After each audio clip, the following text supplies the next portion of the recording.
بسم الله الرحمن الرحيم.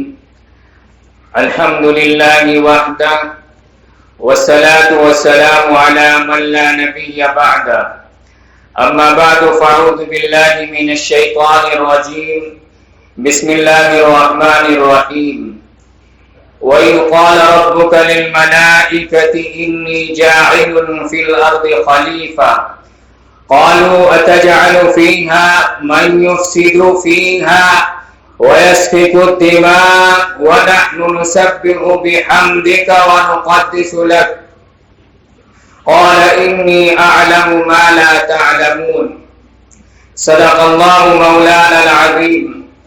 وعن أبي هريرة رضي الله تعالى عنه قال قال رسول الله صلى الله عليه وسلم إذا مات الإنسان انقطع عنه عمله إلا من ثلاث إلا من صدقة جارية أو علم ينتفع به أو ولد صالح يدعو له أو كما قال عليه الصلاة والسلام.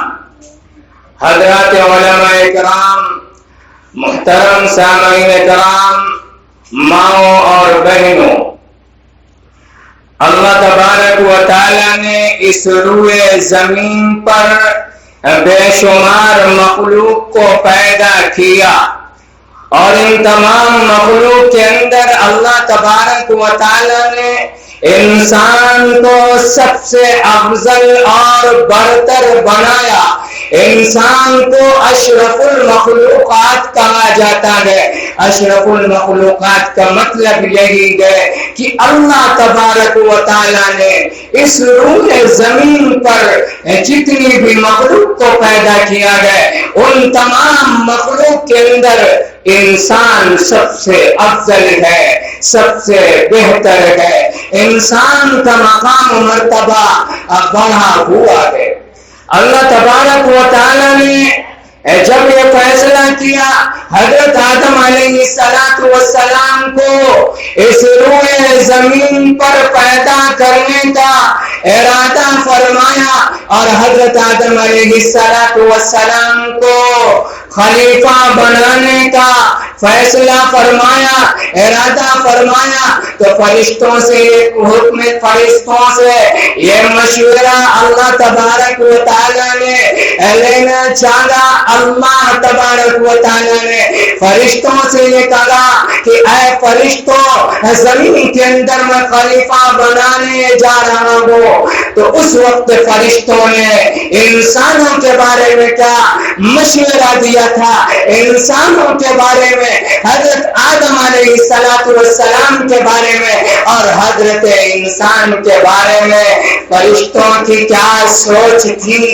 اللہ تبارک و تعالیٰ نے سورۃ بقرہ کے اندر، قرآن کے اندر نقل کیا ہے. اللہ تبارک و تعالیٰ فرماتے ہیں وَإِذْ قَالَ رَبُّكَ لِلْمَلَائِكَةِ إِنِّي جَاعِلٌ فِي الْأَرْضِ خَلِيفَةً قَالُوا أَتَجْعَلُ فِيهَا مَن يُفْسِدُ فِيهَا وَيَسْفِكُ الدِّمَاءَ وَنَحْنُ نُسَبِّحُ بِحَمْدِكَ وَنُقَدِّسُ لَكَ قَالَ إِنِّي أَعْلَمُ مَا لَا تَعْلَمُونَ. وَإِذْ قَالَ رَبُّكَ لِلْمَلَائِكَةِ، اور یاد کرو اس وقت کو جب آپ کے پروردگار نے فرشتوں سے کہا انی جاعل للناس خلیفہ، انی جاعل فی الارض خلیفہ، کہ بلا شبہ میں زمین کے اندر ایک خلیفہ بنانے والا ہوں. مفسرین نے بیان کیا گیا خلیفہ سے مراد حضرت آدم علیہ السلام تھے. اللہ نے فرشتوں سے یہ کہا اے فرشتوں، زمین کے اندر ایک خلیفہ بنانے والا ہوں، میں اپنا نائب بنانے والا ہوں. تمہارا اس سلسلے میں کیا رائے ہے؟ فرشتوں نے کہا قَالُوا أَتَجْعَلُ فِيهَا مَن يُفْسِدُ فِيهَا وَيَسْفِكُ الدِّمَاءَ فرشتوں نے کہا اتجعل فیہا، اے اللہ تبارک و تعالی زمین کے اندر کیا ایسی ذات کو پیدا کرنے جا رہے ہیں، انسان کو پیدا کرنے جا رہے ہیں، اور انسان کیسا انسان، انسان کی صفت کیا ہے، اتجعل فیہا من یفسد فیہا، وہ انسان جو روئے زمین پر فساد مچائے گا، فساد برپا کرے گا، وَيَسْفِكُ الدِّمَاءَ، فساد ہی پر بس نہیں، اے اللہ جس انسان کو آپ روئے زمین پر پیدا کرنے جا رہے ہیں، وَيَسْفِكُ الدِّمَاءَ، وہ انسان زمین کے اندر خونریزی کرے گا۔ اور آگے جو دلیل دیا گیا فرشتوں نے انسان سے بہتر ہونے کی، فرشتوں نے یہ کہا اے اللہ تبارک و تعالی کسی خلیفہ کی ضرورت نہیں، رہی بات آپ کی عبادت کی، روئے زمین پر دنیا کے اندر عبادت کی جہاں تک بات ہے تو عبادت کا فریضہ ہم انجام دے رہے ہیں۔ فرشتوں نے کہا وَنَحْنُ نُسَبِّحُ بِحَمْدِكَ وَنُقَدِّسُ لَكَ، اے اللہ رب العزت والجلال ہم آپ کی تسبیح بیان کرتے ہیں، اے اللہ تبارک و تعالی ہم آپ کی تقدیس بیان کرتے ہیں، لہذا روئے زمین پر کسی خلیفہ کی ضرورت نہیں، ہم کافی ہیں۔ اللہ تبارک و تعالی نے اس وقت فرشتوں سے کہا کہ انسان کے بارے میں جو تمہاری رائے ہے یہ رائے درست نہیں، جتنا میں جانتا ہوں تم نہیں جانتے۔ اللہ تبارک و تعالیٰ نے فرشتوں کو خطاب کر کے فرمایا قَالَ إِنِّي أَعْلَمُ مَا لَا تَعْلَمُونَ، اللہ تبارک و تعالیٰ نے کہا کہ اے فرشتوں جتنا میں جانتا ہوں انسان کیا ہے، انسان کی حالت کیا ہے، انسان کی صفت کیا ہے، جس آدم کو میں پیدا کرنے جا رہا ہوں اور جس آدم کو زمین کا خلیفہ بنانے والا ہوں وہ کیسا ہوگا اس سلسلے میں تمہیں نہیں معلوم۔ چنانچہ اللہ تبارک و تعالی نے فرشتوں نے انسان کے بارے میں کیا کہا تھا، ایسی سوچ ظاہر کیا تھا، اور فرشتوں نے اپنے آپ کو حضرت آدم علیہ السلام پر فضیلت اور برتری کو ظاہر کیا تھا۔ چنانچہ اللہ تبارک و تعالی نے انسان کی فضیلت کو ظاہر کیا، فرشتوں کو ایک امتحان کے اندر مبتلا کر دیا، اور اس امتحان کے اندر حضرت آدم علیہ السلام اس امتحان کے اندر کامیاب ہوئے۔ اور فرشتوں نے جو یہ کہا تھا کہ اے اللہ زمین کے اندر آپ ایسی مخلوق کو پیدا کرنے جا رہے ہیں جو زمین کے اندر فساد مچائے گی، خونریزی کرے گی، اللہ تبارک و تعالی نے فرشتوں کو ایک امتحان کے اندر اور ایک آزمائش لیا۔ اللہ تبارک و تعالی قرآن کریم کے اندر سورہ بقرہ کے اندر فرماتا ہے وَعَلَّمَ آدَمَ الْأَسْمَاءَ كُلَّهَا ثُمَّ عَرَضَهُمْ عَلَى الْمَلَائِكَةِ فَقَالَ أَنبِئُونِي بِأَسْمَاءِ هَؤُلَاءِ إِن كُنتُمْ صَادِقِينَ۔ اللہ تبارک و تعالیٰ نے فرشتوں کا امتحان لیا، اور اس امتحان کے اندر حضرت آدم علیہ سیدنا حضرت آدم علیہ السلام کامیاب ہوئے، اور اس امتحان کے اندر کامیابی جو ہوئی وہ علم کی بنیاد پر ہوئی تھی۔ آج کی مجلس جو ہے وہ علم کے لیے ہے، اسی مناسبت سے میں نے یہ آیت کریمہ پڑھی ہے. اس آیت کریمہ کے اندر اللہ تبارک و تعالیٰ نے حضرت آدم علیہ السلام کو اور انسانوں کو اگر اس روئے زمین پر سب سے افضل بنایا, سب سے برتر بنایا, اشرف المخلوقات بنایا, تو اس کی وجہ یہ بھی ہے کہ انسان کو اللہ تبارک و تعالیٰ نے علم کی وجہ سے فضیلت دیا ہے. اللہ تبارک و تعالیٰ فرماتا ہے وَعَلَّمَ آدَمَ الْأَسْمَاءَ كُلَّهَا, کہ اللہ تبارک و تعالیٰ نے حضرت آدم علیہ السلام کو تمام چیزوں کا نام بتلا دیا. وہ کون سی چیزیں تھی؟ چنانچہ مفسرین نے بیان کیا ہے, مدارج التنزیل کے اندر علامہ نصفی رحمہ اللہ نے بیان کیا ہے وہ مختلف اجناس تھی, مختلف قسم کی جنس کی چیزیں تھی. اس کے اندر تمام چیزیں تھے, اس کے اندر گھوڑے بھی تھے, کھچر بھی تھے, اور اسی طرح اس کے اندر تمام طرح کے برتن تھے. حضرت آدم علیہ السلام کو اللہ تبارک و تعالیٰ نے ان کے ناموں کو بتلا دیا. وہ مختلف قسم کی چیزیں تھی. حضرت آدم علیہ السلام نے ان چیزوں کو یاد کر لیا. اب باری آئی فرشتوں کی. اللہ تبارک و تعالیٰ نے فرمایا ثم عرضهم على الملائکہ, پھر وہ چیزیں جو مختلف قسم کی چیزیں تھی, مختلف قسم کے برتن تھے, جانور تھے, طرح طرح کی چیزیں تھی, فرشتوں کے سامنے وہ چیزیں حاضر کی گئی. اور اس لیے حاضر کی گئی کہ فرشتوں نے یہ دعویٰ کیا تھا اور حضرت انسان کے بارے میں یہ کہا تھا کہ انسان کو اے اللہ اگر انسان کو اس روئے زمین کے اندر آپ پیدا کریں گے تو وہ فساد برپا کرے گا, زمین کے اندر پھولریزی کرے گا. اس لیے اللہ تبارک و تعالیٰ نے فرشتوں کو خاموش کرنے کے لیے اور حضرت آدم علیہ السلام کی فضیلت کو, برتری کو ظاہر کرنے کے لیے وہ تمام چیزیں فرشتوں کے سامنے پیش کی گئی. ثم عرضهم على الملائکہ, پھر وہ چیزیں حضرت آدم علیہ فرشتوں کے سامنے پیش کی گئی. فقال انبئونی باسماء هؤلاء, اللہ تبارک و تعالیٰ نے فرشتوں سے کہا اے فرشتوں ان چیزوں کے ناموں کو تم بتلاؤ, ان کنتم صادقین, اگر تم سچے ہو, اس دعوے کے اندر سچے ہو.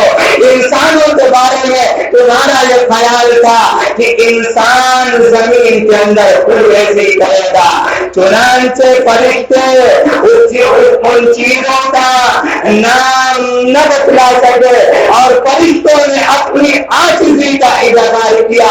فرشتوں نے کہا کہ اے اعلان, ہم کو صرف اسی چیز کا علم ہے جن چیزوں کا علم آپ نے ہم کو دیا. پھر حضرت آدم علیہ السلام نے ان تمام چیزوں کے نام کو بتلایا. تو اس واقعے سے بھی حضرت آدم علیہ السلام کی جو فضیلت ملی وہ علم کی وجہ سے ملی. علم ایک ایسی دولت ہے, علم کی بے انتہا.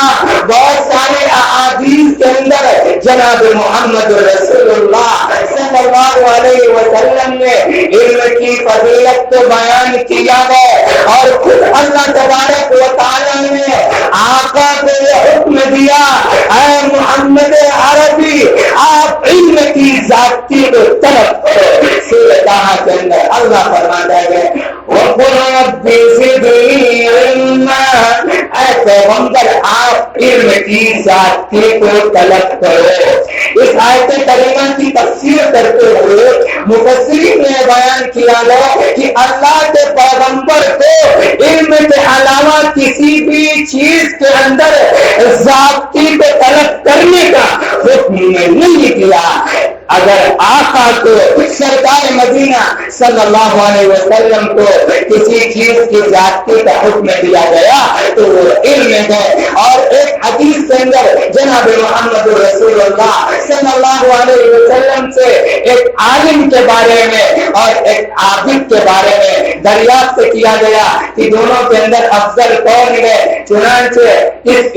چنانچہ آقا نے اس حدیث کو بغور سماعت فرمائے. وقت کم ہے, مختصر وقت ہے, اس حدیث کی تشریح کر کے میں اپنی جگہ لیتا ہوں. اس حدیث کو بغور سماعت فرمائے کہ ایک عالم کا مقام کیا ہے.